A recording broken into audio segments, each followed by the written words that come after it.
நண்பர்களே வணக்கம். ஸ்ரீ சுடரொளி மாடசாமி திருக்கோயில் சார்பாக இன்றைக்கி ஒரு சித்த மருத்துவ குறிப்பு. தேவையான பொருட்கள் 3 பொருட்கள்: ஓம உப்பு, புதினா உப்பு, பச்சை கற்பூரம். 3மே நம்ம எடுத்துக்கிறோம்.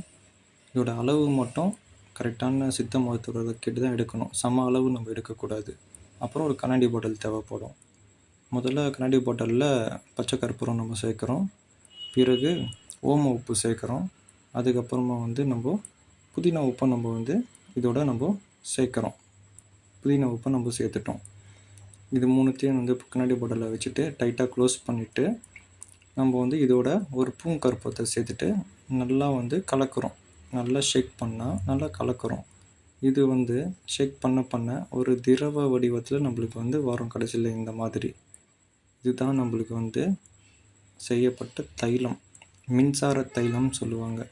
இந்த மின்சார தைலத்தை வச்சு அநேக காரியங்கள் நம்ம சாதிக்கலாம். தலைவலி, கை கால் வலி, முதுகு வலி,